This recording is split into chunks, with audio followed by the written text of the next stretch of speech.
Very happy afternoon. This is Morgan, Assistant Professor, Department of Agricultural Engineering, Sri Sharma College of Engineering and Technology. And very today we're going to discuss about the topic water conservation measures. So, in general, actually, water harvesting is and about a direct collection of rainwater or any other sources of water. It means that it's capturing rain where it falls or capturing the runoff in the watershed, and we have to take some measures to keep the water clean by not allowing any pollutants take place in the corresponding area.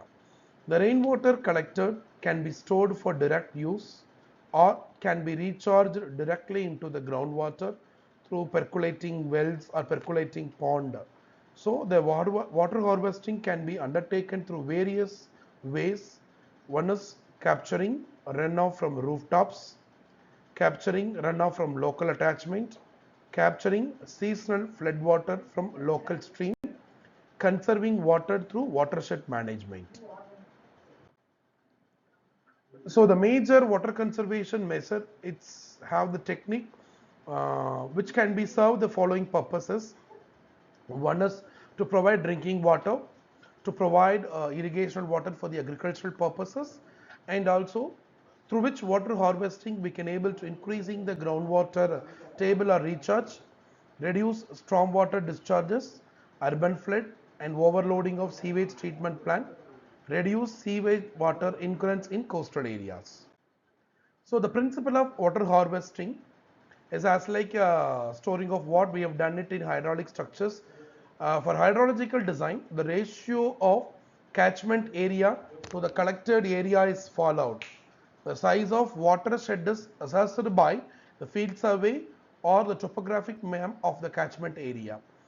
In some places, as per the thumb rule, it varies from 1.5 to 1.4 depending upon the rainfall magnitude, distribution, watershed characteristics, runoff coefficient, water requirement of the crops. So we want to calculate the ratio, water harvesting ratio, that is CWR minus DR divided by the factors DR into RC into EF.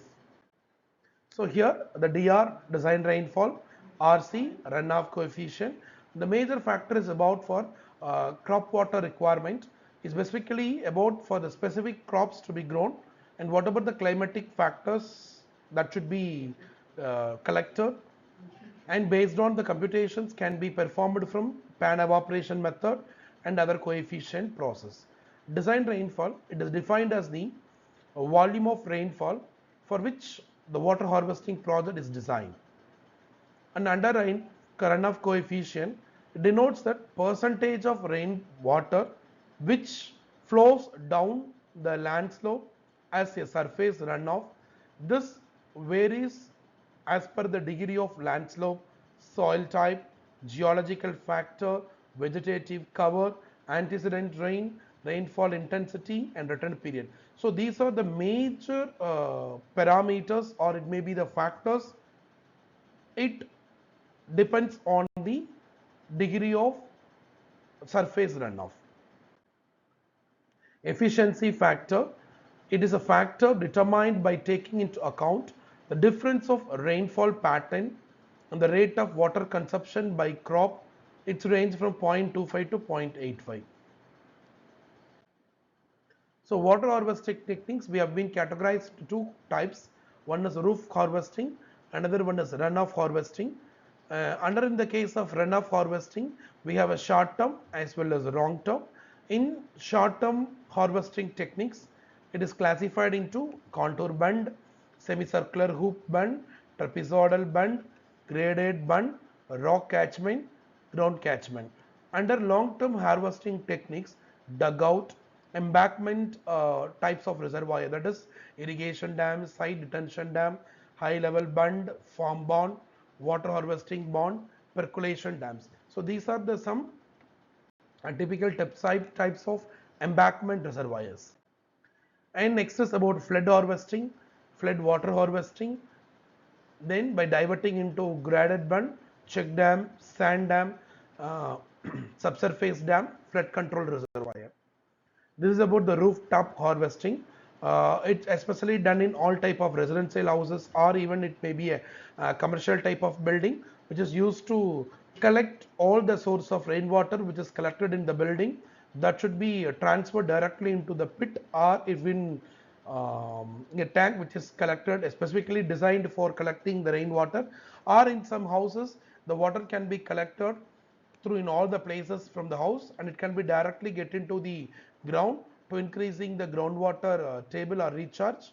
And this method is very less expensive, effective, and it is implemented properly, that helps in increasing the level of groundwater. So mainly it's from catchment, transportation, first flush, filter.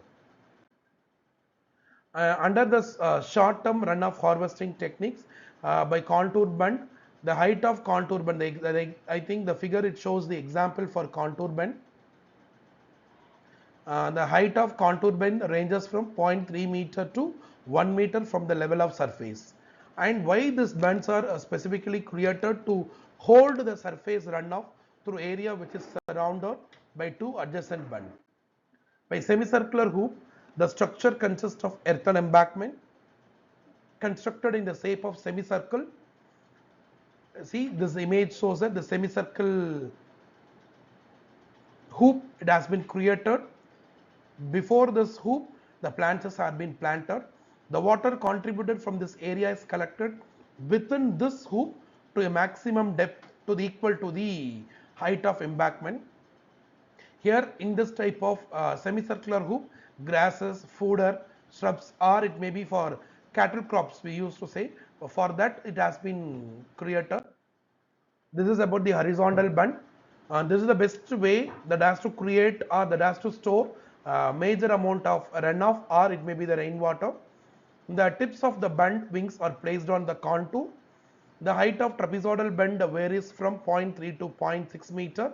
Here the tips varies from 40 meter to the length to 160 meter.